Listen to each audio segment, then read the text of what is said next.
ga Ali da dogonta dan Katsina na tune da Ado Gwanja.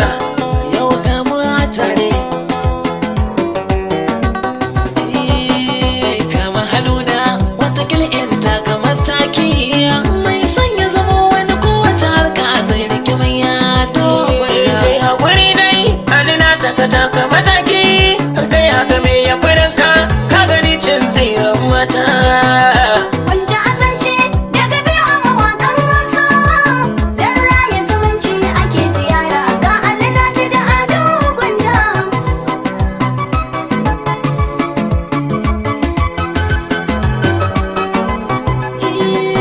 Allah ya tsaya ma da salon ka sallamu mata biki iya kai a kira ku kuje su biya gata iya da bisa na mai dawaya na mata zanen zabo an sa hannu an dirza bai goge ba. Gwanja azance daga biyu a mawaƙan Hausa, don raya zumunci ake ziyara ga Alinatu da Ado Gwanja. Kai haƙuri dai za ka yi galaba a ganina, ba a gaggawa sai an bi dare a yi suna. Idan ka ki dare ma to za ka fito ka bi rana.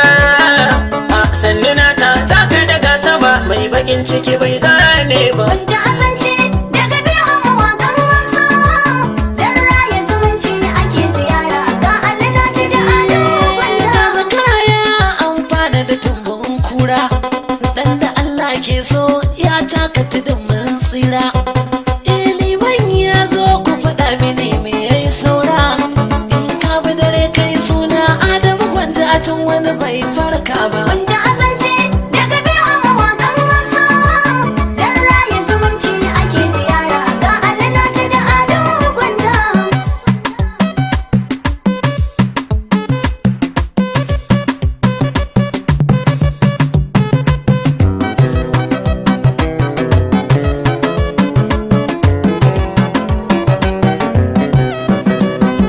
Gwanja azance daga biyu a mawaƙan Hausa, don raya zumunci ake ziyara ga Alinatu da Ado Gwanja. Idan da itace a dawa an sallame giwa, da kaji shirin an ga wuto layi da su kanwa.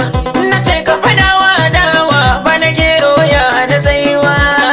Kowa ya fi karfi shi ke sama in kasa ba sa mai ja'in ja. Gwanja azance daga biyu a mawaƙan Hausa, don raya zumunci ake ziyara ga Alinatu da Ado Gwanja. Ga dalilin tafiyar gurgu a tabo ba makaho ba jagora da bai kai ba.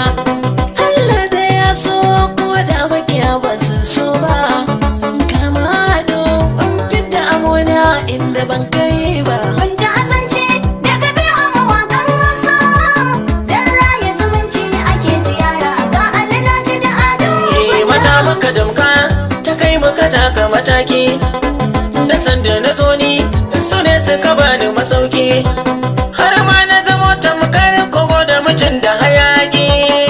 Allahn da ya yi min haka za ya yi ma in kana tsaye baka zauna ba. Gwanja